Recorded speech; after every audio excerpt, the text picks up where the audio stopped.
we're going to talk about is primitive snaring.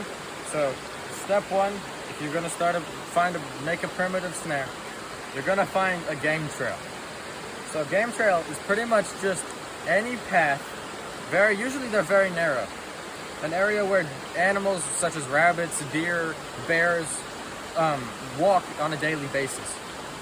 So once you find your game trail, you're going to set up a spring-loaded snare, which is what I'm going to show you today.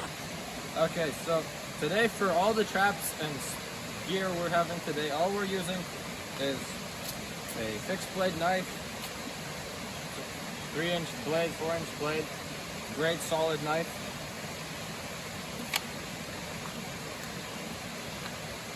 a golok. This is a South American blade, weighs around 3 pounds. This thing's a beast. It goes through anything.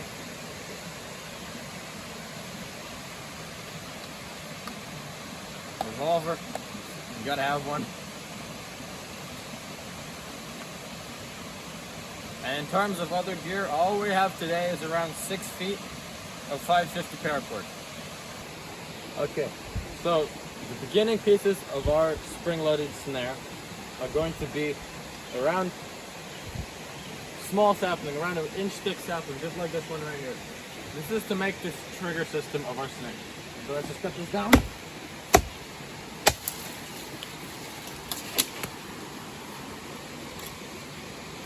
Take the leaves off. Okay, so now what we're left with is around 8 feet, like 1-inch sapling. So now we need around 2 5 to 8-inch sections of this sapling.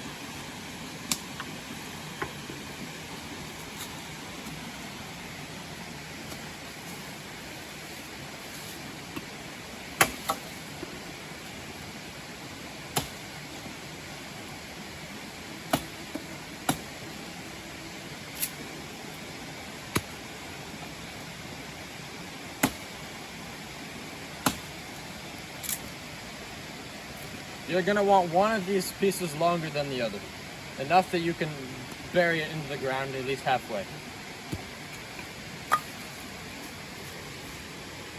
Okay, so from here, we're going to notch each one of these so they're interconnecting.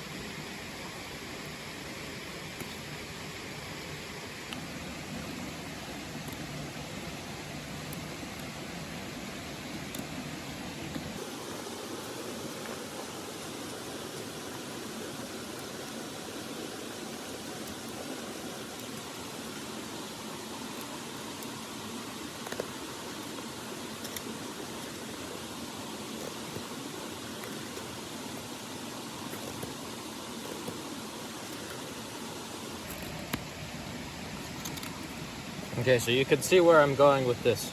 I'm going to notch my same pieces than my other piece of sapling in a similar way so they can interlock.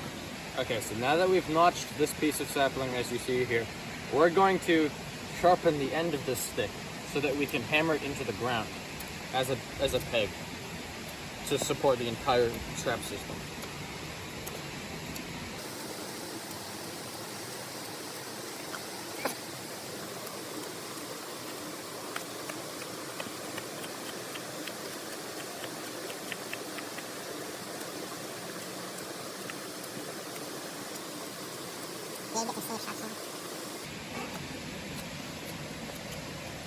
Alrighty.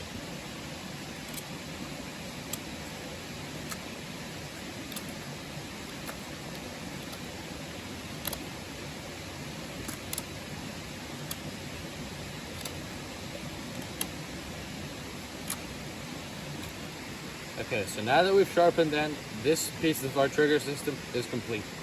Now we're going to move on to this one. This one, we're going to make it so it interlocks into this hook right here.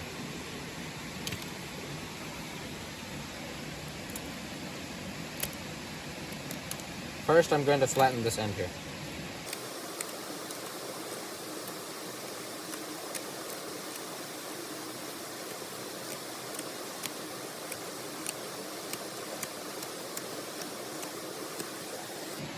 Okay, now we're going to start on a notch.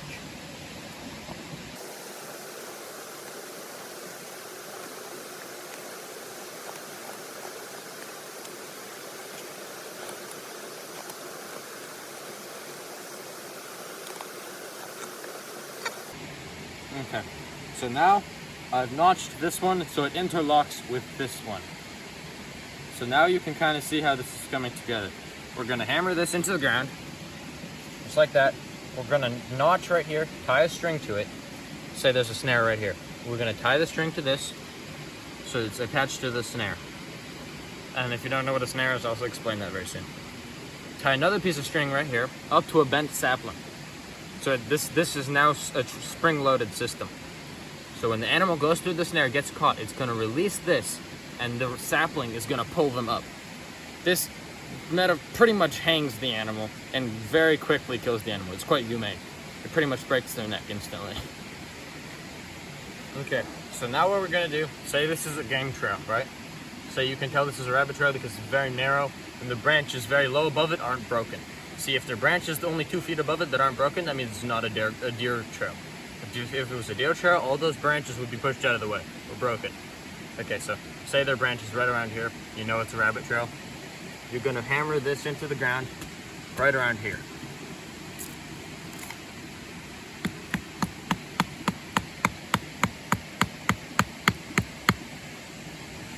All right, this is nice and sturdy.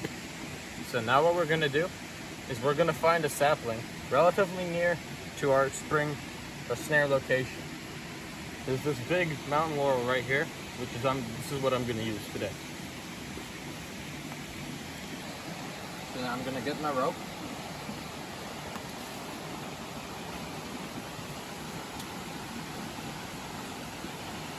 I'm gonna pull one of these fine hairs out of it. Now what we're gonna do, we're gonna put a little rope notch right here so that we can tie our rope around this and it will firmly stay there. If we don't do this, the rope will just slip off in the middle of the night when you're setting this trap and you will have no catch whatsoever.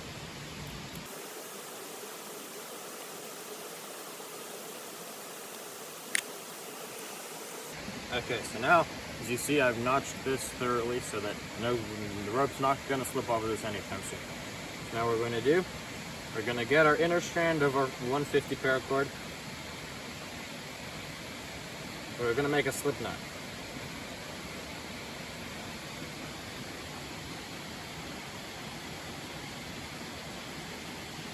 I'd double up that knot if I were you. Okay, now that we've done that, we're gonna put the slip knot around our notched trigger stick. Okay, it's very firmly secured now. Now we're gonna hook it on to our bottom hook here, just like that. See that there's tension on here. So this is holding itself like that. Now if the slightest touch comes to this, boom, it's gonna pop off. It's gonna hang the animal. Okay. So now what we're gonna do, we're gonna tie this end piece of string, right, to a spring-loaded tree.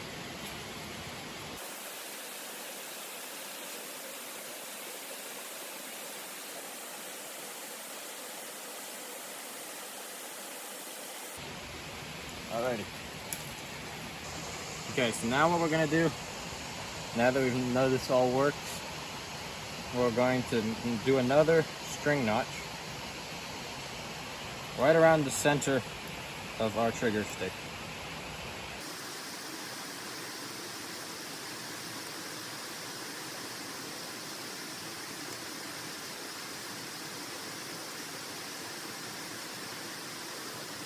All right. Okay, so now we've successfully tied our snare line to our trigger system.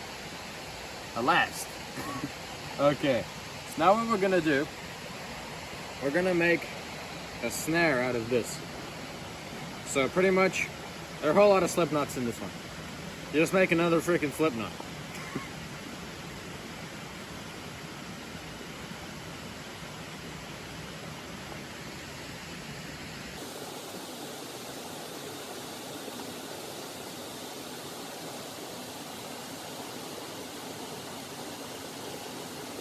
Approximately a squirrel-sized snare right there. Okay, so it's a bit of a interesting example I got here, but so pretty much you want this approximately a hand height above the trail. That's approximately where the rabbit's neck is gonna be. If this was real, I would put a little bit of stuff right here as a funnel. Animals go wherever they want, but they are prone to pattern. But if there's something new here, they might decide they want to go around this, whatever this they think this might be. So if you put a bit of a funnel, they're gonna their brain's just gonna override that and they're just gonna keep going. So now, this is all set up. Tension on the line here. And the trigger system is all set. So, say this is my rabbit. It's gonna go in here. Oh no! Ah! And then it goes flying. And you got yourself a rabbit, or raccoon, or a possum, or whatever you may be hunting for.